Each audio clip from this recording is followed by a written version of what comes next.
Hello. Magandang araw po sa ating lahat, no? Ang dami mong nag-iiyakang mga DDS at meron mga ilan-ilan mga loyalists. Siyempre, alam naman po kasi natin mga Pilipino na ang puso po natin ay sadyang maawain, ha? Pero ang palabas na to ay napredict na natin, di ba? Alam na natin na mangyayari to. Kasi, maganda man o masama yung ginawa niya nung 6 na taon, ha? Eh, meron pa rin ano yan, meron hong naragabiyado. Ganyan lang ho talaga ang buhay, ganyan lang po talaga ang pamamalakad, ganyan lang po talaga ang sitwasyon natin, ha?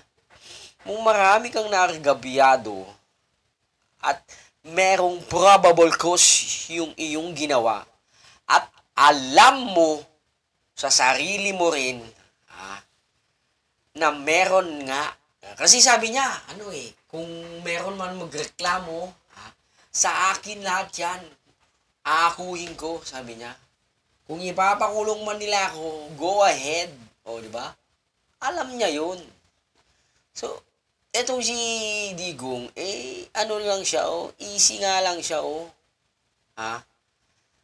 Mas ano pa nga sa inyo mas tahimik pa, mas relax pa, sa inyo. Sige nga. At take note, sa mga nag-aalala po sa kalusugan ni Duterte, ang hindi naman sa pangalawa, isa po sa pinakamagaling na ospital ay ang The Heights Netherlands. Tandaan niyo yan. Mas ligtas pa siya doon. Mas matututukan ang buhay niya doon. Mas okay pa.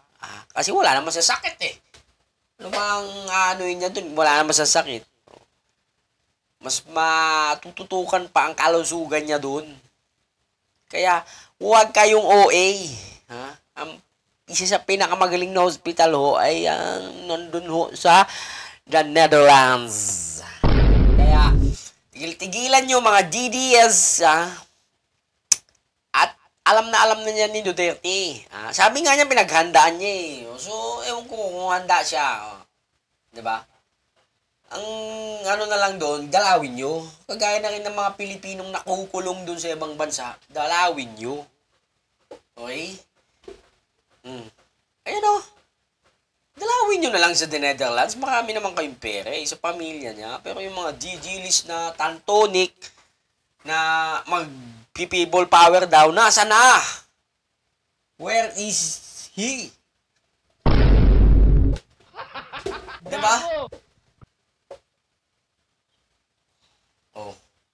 Yung TRO naman, humingi kayo ng TRO, alam nyo na ngang, wala ba kayong intel? Hindi malaki lang ng intel fund nyo.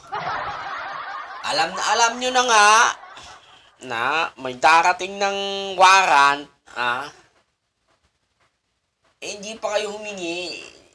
Maaga pa lang sa korte. Kahapon pa lang, nakarang araw pa lang dapat. Ang umingi ng TRO, gabi na. Tulog na yung korte. Gago! Ano kayo ngayon? Iyak na lang. Iyak. Bukas, wala na. Tama na pag-iyak kasi tumigil na yung paawa effect. Gago! Paawa effect nila Bongo, nila Robin, ni Sarah. Ay, naku. Diyos mio, Marimar. Tontonic, walakonik.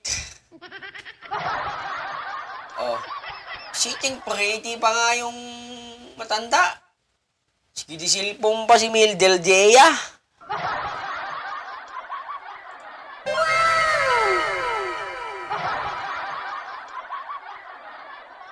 Oh.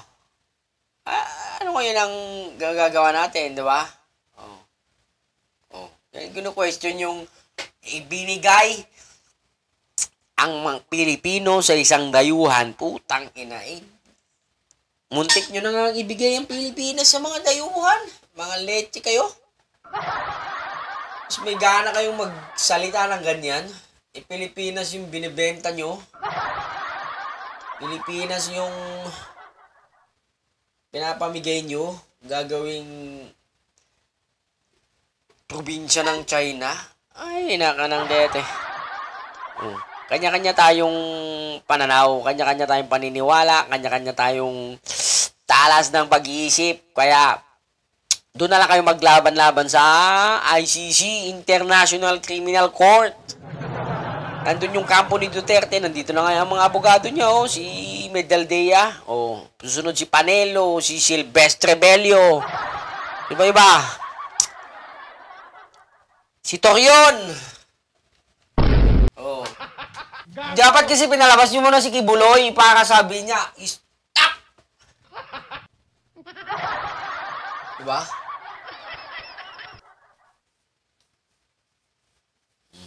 Tama nang iyakan at doon na kayo maglaban-laban sa korte. Ganun lang yun. Kaya din ang pag-aresto kay Kibuloy, ang daming pumalag. Hindi naman sa madami. Konti lang pala sila. Madaming DDS pumalag. O, ngayon, naglalaban ngayon sila sa korte. O, kagaya lang din po kay Dilima. Naglalaban-laban niyo sa korte. Ayun, nanalo si Dilima after 7 years. O, mananalo din. Kung mananalo din kayo, kung magaling yung abogado ninyo, may chance ang din manalo din kayo. Okay? Tama na ang iyak. Ngak-ngak kayo ng ngak-ngak. Mga talpolanong matching kayo. Dalhin nyo mga abogado nyo sa The Netherlands. Doon, maglaban-laban. Pag kaso pa lang naman yan eh. Wala pang conviction, mga ulol. Hindi pa pang habang buhay yan dyan si Digong. Samanda mo naman yan eh. Maabutan pa naman kayo.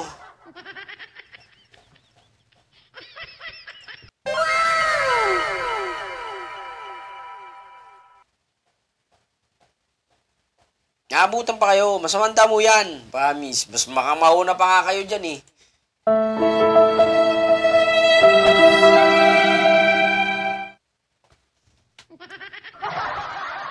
Gina.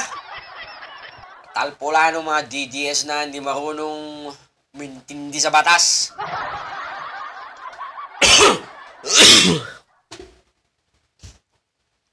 Ang kaso niyan, 2017 pa yan. Nagsimula.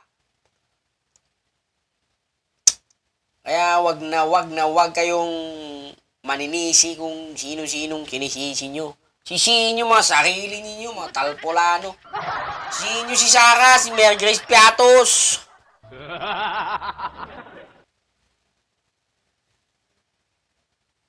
Gina.